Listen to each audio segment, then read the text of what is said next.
여러분 안녕하십니까? 예언과 성소 에피소드 12번째 임박한 부의 붕괴라는 제목으로 말씀드리겠습니다.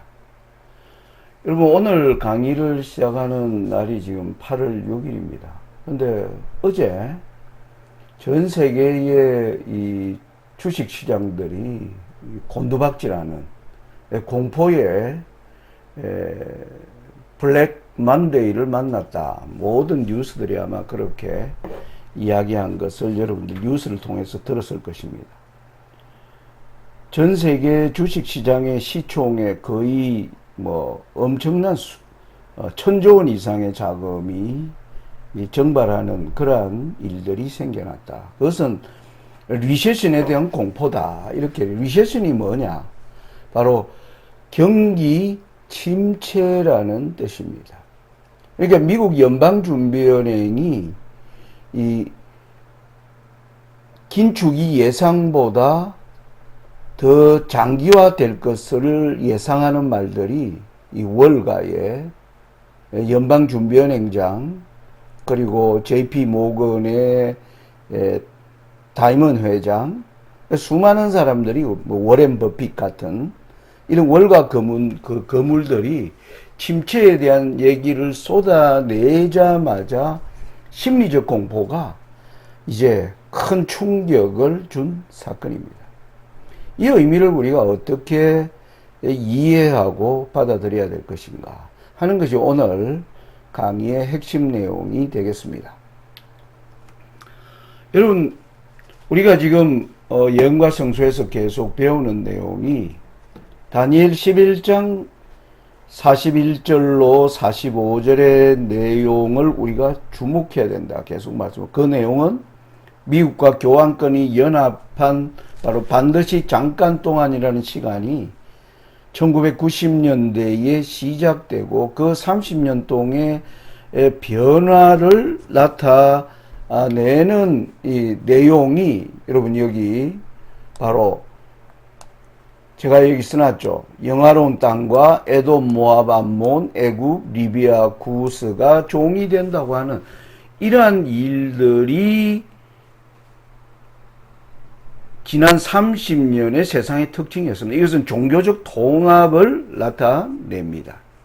교환권이 가장 힘을 기울이는 장면은 모든 종교의 통합입니다. 종교 통합 가운데 가장 우선적인 것이 뭐냐면은 오랫동안 교환권과 투쟁을 이어온 이슬람과 그리고 프로테스탄트 신교입니다. 그들과의 화해가 가장 주된 것입니다. 지금 우리는 그것이 이미 이루어진 것을 보고 있습니다. 그러면 우리는 지금 44절의 시대에 이르러 왔다는 겁니다. 여기 보면 그러나 동북에서부터 소문이 이르러 여기 보면 교환권이 이 동북에서 오는 소문이 오면서 번민하고 그리고 분노하여 일어나서 다 도륙하며 진멸코자 하면 그가 장막궁전을 세우게 되고 그러면 그의 끝이 이르게 된다. 이게 다니엘 11장 41절부터 45절의 내용입니다.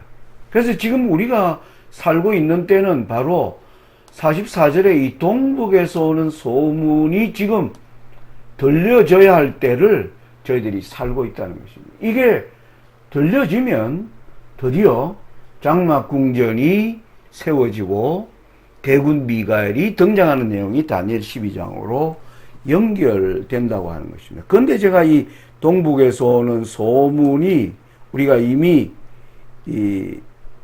공부하기를 계시록 18장에 또 다른 천사의 기별이 외쳐지는 것이다. 이미 공부를 통해서 확인을 해드렸습니다. 여러분 그러면 계시록 18장의 내용이 뭔가? 계시록 18장에 큰성 바벨론의 무너짐을 경고하고 내 큰성 바벨론에 있는 백성들을 나오게 하는 내 백성아 거기서 나오라는 그 최후의 경고가 주는 결말이 여러분 18장 10절로 11절에 보면 이렇게 기록되어 있습니다. 가로되 화이또다 화이또다 큰성 견고한성 바벨론이여 일시간에 너 심판이 이르렀다 가리로다. 땅의 상고들이 그를 위하여 울고 애통하는 것은 다시 그 상품을 사는 자가 없음이라. 여러분, 제가 이 계시록 18장의 이 경제의 무너짐이 에스겔 27장에 두로왕이 거대한 배를 만들고 거기에 모든 민족들이 상품을 가지고 거기에 뛰어드는 사단이 마지막 때에 하나의 거대한 시장을 만드는 것이 사단이 자신이 일어날 때를 준비하는 모습이라고 말씀을 드렸습니다. 우리는 여러분 1990년대 이후에 특별히 제가 1995년을 죄송합니다. 1995년을 주목해야 하는 이유는 바로 이때 WTO가 출범되었습니다. 이 출범으로 말미암아 약 190개국 이상이 여기에 참가했고요. 그리고 지구상에 일어나는 모든 이 99% 이상의 상품이 이 WTO 체제 안에서 다 거래되었습니다. 하나의 시장이 만들어진 것입니다. 그것은 곧 무엇을 얘기하느냐면 달러의 세계화를 의미합니다. 달러의 세계화는 결국 우리가 이 길을 수십 년간 걸어오면서 이게 빚으로 이루어진 거짓 번영이라는 것을 알게 되었습니다. 그런데 아무튼 이러한 번영의 때에 온 세상은 어떻게 변했는가? 모든 사람들의 마음에 탐욕으로 이제 살아가는 탐욕의 세계를 만드는데 사탄이 성공한 것입니다. 하나님이 이러한 탐욕의 세계를 경고하기 위하여 21세기가 시작되자마자 일어난 바로 미국의 경제 위기가 바로 버블 붕괴 2001년에 일어난 사건입니다.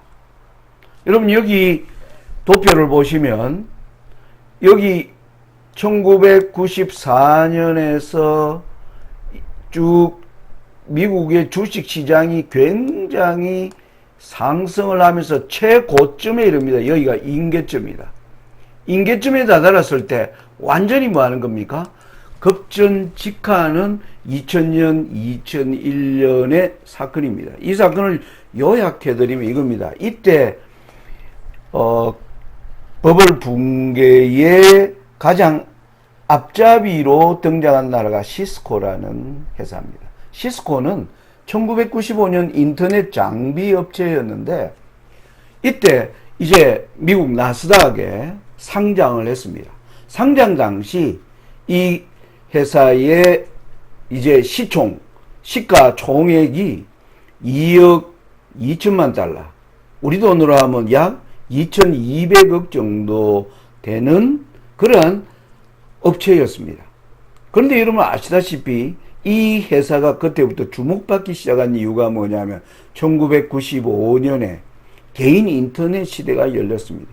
여러분, 우리가 인터넷 www. 하면서 주소를 치면 세계 어디든지 뭡니까? 개인 컴퓨터를 통해서 접속할 수 있는 시대, 아주 새로운 시대가 지금으로부터 정확히 30년 전, 29년 전에 이런 세대가 이루어졌을 때 바로 인터넷 장비업체인 시스코가 이제 세상의 주목을 받기 시작합니다. 그런 가운데 그 당시 1997년에 빌 클린턴 대통령이 이제 모든 사람들이 서로 인터넷을 통하여 접속할 수 있는 이 정보 시대가 열렸으니까 이제 이 정보화 고속도로 시대를 열어가겠다. 빌 클린턴이 그렇게 하자 이 인터넷 장비 업체 시스코가 이 주가가 막 엄청나게 2, 3년 동안 치솟기 시작해서 2000년에는 시총이 여러분 5천억 달러가 된 겁니다. 여러분 5천억 달러면 약 500, 그 당시 돈으로 500조 원. 상장 당시요 2200억인 회사가 500조 달러. 여러분 5년 동안 2100배가 상승한 거. 엄청난 거품이 생겨난 것이죠. 왜냐하면 이 인터넷이 주는 새로운 어떤 시대에 대한 열망, 사람들이 거기에다가 돈을 이제 투자하기 시작하면서 엄청나게 과열된 경기가 폭발 직전의 임계점까지 가서 이 업체가 더 이상 새로운 기술을 계속 만들어내지 못하자 2001년에 이 회사가 주가가 8분의 1 토막이 나는 일을 통해서 주식시장이 큰 혼란에 들어가는 게 바로 2002년 닷컴 버블 붕괴 사건입니다. 이 사건에서 오늘날 일어나는 이 위기를 우리가 좀 살펴봐야 될 필요가 있다는 것입니다. 여러분, 제가 자주 미국이라는 나라를 우리가 21세기 미국이라는 나라를 이해하기 위해서 제가 크게 두 가지를 여러분들에게 말씀을 드렸습니다. 바로 미국 동부를 중심으로 한 하버드 대학을 졸업한 엘리트들이 만들어 나가는 세계. 또 하나는 미국 서부에 스탠포드 대학을 중심으로 엘리트들이 만들어 나가는 세계. 바로 그것은 동부에서는 월스트리트고 바로 서부에서는 실리콘밸리라고 말씀을 드립니다. 여러분, 이 실리콘밸리에서 새로운 어떤 기술이 우리 시대를 멋지게 만들 수 있다라고 하는 소문이 기대와 함께 막 상승하기 시작하면 월스트리트가 그것을 뭡니까? 주식으로, 주가로 반영하면서 주식시장을 엄청난 흥분의 도가니로 이끌어가는 바로 기술과 돈이요 서로 상승작용을 일으키는 일들을 이 미국이 전 세계를 지금 그와 같은 방법으로 이끌어가고 있다는 것입니다. 여러분, 2010년부터 2024년까지 여러분 이 미국의 이 나스닥 주식이 계속 상승 곡선을 가지는 뭐 어떤 때 조금 이렇게 뭡니까 상승과 하강이 있지만 전체적인 분위기가 계속 상승으로 가는 데는 바로 미국의 월스트리트와 실리콘밸리가 벌리는 뭡니까 탐욕의 거품들이 일으키는 바로 거짓에 대한 환상이라는 것입니다. 여러분, 이게 최근에요. 다시 이 시스코와 사태와 비슷한 사태가 지금 일어나고 있는 하나의 사태가 바로 엔비디아라고 하는 회사입니다. 여러분, 엔비디아라는 회사가 2014년에 주가가 4달러, 시총 980억 달러, 우리 돈으로 약 얼마입니까? 100조 원 되는 회사입니다. 그런데요, 2024년 엔비디아가 1위에 등극합니다.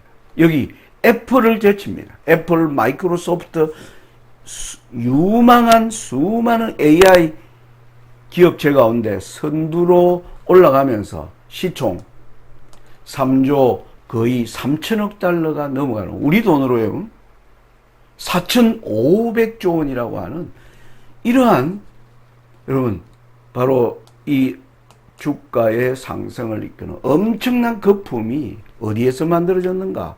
바로 AI를 통해서 만들어진 것입니다. 이 AI에 여러분 미국의 온 세상을 인터넷으로 연결하는 아주 뭡니까? 기술을 가진 기업체들이 다 이 AI에 지금 몰두하고 있고 그들의 자금을 여기에 몰빵하고 있으며 이러한 사람들이 일으키는 뭡니까? 기대와 전망들이 사람들의 흥분과 함께 엄청난 거품을 만들고 있습니다. 여러분, 마이크로소프트, 구글, 애플, 페이스북, 지금은 메타로 바뀌었습니다만은 아마존, 테슬라, 엔비디아 이런 회사들이 전부 AI가 우리의 미래의 새로운 먹거리가 되고 새로운 신세계를 가져다 줄 것이라고 선전하는 것입니다. 여러분, 여기에 빌 게이트가 앞장서고 있고요. 바로 앨런 머스크는 바로 이러한 로봇 미녀와 뭐 하여튼 참 이런 세계를 말하고 있고, 이런 가운데 AI 반도체에 있어서 새로운 탑재 기술을 가진 엔비디아가 떠오르면서 전 세계의 주식에 엄청난 거품을 일으키는 게 바로 지금 2024년 작금까지의 현실입니다. 여러분, 이 초연결 사회를 주도하는 디지털 세력들, 이것은 국가가 아니고요, 개인적인 기술을 가진 기업체들이 이걸 이끌어간다는 것입니다. 여러분, 계시록 18장에 바로 이 짐승을 타고 있는 엄녀를 큰 바벨론이라고, 그 엄녀는 땅의 왕들을 다스리는 큰 성이라 하더라. 그래서 계시록 17장에 나오는 짐승을 타고 있는 엄녀가 큰 성 바벨론인데, 큰 성 바벨론의 무너짐을 경고하는 의미가 계시록 18장에 보면, 이 큰 성 바벨론에 여기 보면 누가요? 땅의 왕들이, 그리고 땅의 상인들이 그 사치의 세력으로 치부하였다. 이 온 나라의 정치 세력들과 권력과 자금을 가진 수많은 거부들이 여기에 결합하는 일이 있을 때 여기에서 붕괴가 일어난다는 것이 계시록 18장이 말하는 바로 장면이라고 할 수 있습니다. 여러분, 2000년 전에 요한계시록이 기록될 때 이 땅의 상인들이라는 개념이 무엇일까요? 여러분, 여기 지도를 보시면 그 당시 장사꾼들이 전부 뭡니까? 육지와 육지 사이에 연결된 지역을 다니면서 돈을 벌었습니다.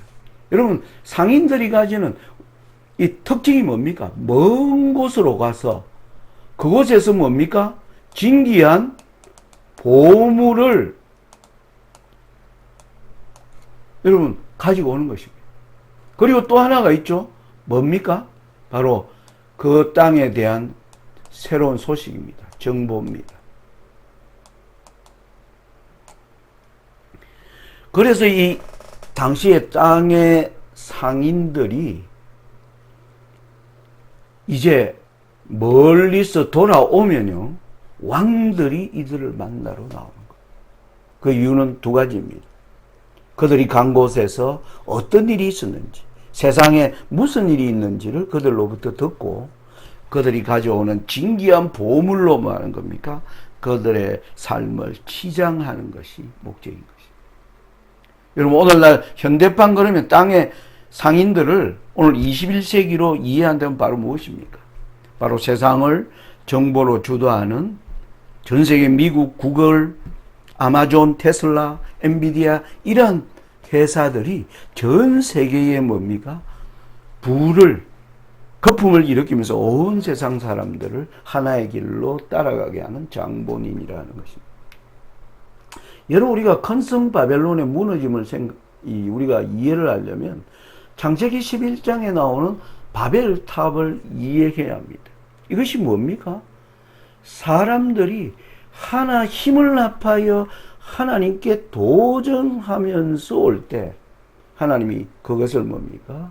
치시는 하나님의 심판, 하나님이 인간의 역사에 개입해 들어오는 장면이 바로 창세기 11장에서 볼 수 있는 것입니다. 여러분, 그러면 이 전 세계가 하나의 시장으로 주도해 나오는 가운데 계시록 18장에는 엄녀와 왕들과 상인들, 여러분, 바로 타락한 정치 세력과 종교 세력이 연합한 뭡니까? 엄녀입니다. 그리고 거기에 많은 국가들이, 그리고 돈을 가지고 있는 엄청난 상인들이 연합하여 우리 시대에 그들이 모여드는 거 어딜까요? 선지자왕 606페이지에서 엘렌 주하에서 이런 말을 합니다. 하나님의 백성에게 모욕을 덮으시우려고 부와 재능과 교육이 연합할 것이다. 여러분, 부와 웰스, 재능, 그들의 천재적인 아이디어입니다. 그리고 교육, 오늘날 교육이 전부 앞으로 미래는 이런 기술이 우리 시대를 열어갈 것이다. 여러분, 뭡니까? 바로 AI인 것입니다. 인공지능입니다. 여러분, 인공지능이 추구하는 것이 뭡니까? 하나님이 만드신 두뇌를 연구한 과학자들과 기술자들이 이 뇌를 모방해서 이 뇌의 기능보다 더 뛰어난 뭡니까? 지능을 가진 것을 만들어서 새로운 시대를 열겠다. 여러분, 하나님의 창조에 대한 아주 무모한 도전이 바로 AI인 것입니다. 여러분, 인계점이라는 말 들어보셨죠? 인계점. 어떤 것이 변하기 위해서 어디까지 도달하는 지점입니다. 여러분, 바로 물이요. 물이 50도, 70도, 80도, 99도가 돼도 물은 끓지 않습니다. 물은 100도, 1도가 더 필요되는 것입니다. 100도가 되면 뭡니까? 물이 끓는다는 겁니다. 그것을 바로 임계점이라고 그럽니다. 물이 99도에 달했을 때, 이제 하나의 작은 열만 첨가되면 드디어 뭡니까? 부글부글 끓기 시작한다는 것입니다. 여러분, 인간이 가지는 탐욕은 뭡니까? 모래성과 같습니다. 이걸 아무리 높이 쌓으면 쌓을수록 뭡니까? 작은 어떤 충격만 오면 뭡니까? 붕괴돼 버리는 것을 바로 지금 마지막 부의 붕괴는 이러한 것으로 온다는 사실입니다. 여러분, 학자들은 지금까지 인간의 경제는요, 이렇게 호경기와 불경기를 반복한다는 겁니다. 이렇게 반복한다는 것입니다. 이번에도 이 호경기에 간 것이 지금 하강기에 접어든 것일까요? 여러분, 이것은 바로 하나님의 심판인 것입니다. 저는 마지막 계시록 18장의 기별이 외쳐질 때 이것이 붕괴할 것을 하나님이 이제 본격적으로 보여주고 계신 때에 저와 여러분이 그러한 삶 속에, 시간 속으로, 하나님이 인간의 역사 속으로 드디어 하나님이 개입해 들어오시는 시간으로 저희들이 진입하고 있다라고 저는 여러분들에게 말씀드리고 싶습니다. 아까 말씀드린 것처럼 온 세계를 사단이 달러라고 하는 것으로 세계 시장을 만들었고요. 이것은 결국 빚으로 이룬 번영이었습니다. 그러면 인간이 이러한 환상을 더 이상 쫓지 않겠다라고 하는 여기에서 교훈을 받아야 되는 것입니다. 그런데 여러분, 인간은 어떻습니까? 다시 AI 기술에 대한 환상으로 모든 사람들의 탐욕적인 마음에 더욱 부채질하는 방향으로 가고 있다는 것입니다. 이제 남아있는 것은 무엇일까요? 바로 탐욕의 세계에 대한 심판이 이제 이루어지는 것을 하나님이 우리에게 이 사건을 통해서 말하고 있다. 이 사건의 의미에 대하여 앞으로 좀 더 여러 시간에 걸쳐서 자세하게 말씀드리도록 하겠습니다. 아무튼 이러한 거품들의 붕괴의 결과는 여러분 바로 야고보서에 나오는 들으라 부한자들아 너희에게 임할 고생을 인하여 울고 통곡하라. 너희 재물은 썩었고 너희 옷은 좀 먹었으며 너희 금과 은은 녹이 슬었으니 이 녹이 너희에게 증거가 되며 불같이 너희 살을 먹으리라. 너희가 말세에 재물을 쌓아도다. 바로 이 하나님의 심판의 때에 저와 여러분이 어떠한 자리에 서 있어야 하는가? 우리에게 엄숙한 질문을 던지라는 시대에 저희들이 살고 있습니다. 무더운 날씨 속에서 우리가 가진 신앙에 대한 경계심을 늦추지 않고 더욱 하나님과 깊이 말씀으로 교제하며 또 말씀이 조이는 빛을 따라 순종하며 살아가는 저와 여러분들이 되시기를 바라면서 오늘 말씀을 마칩니다. 감사합니다.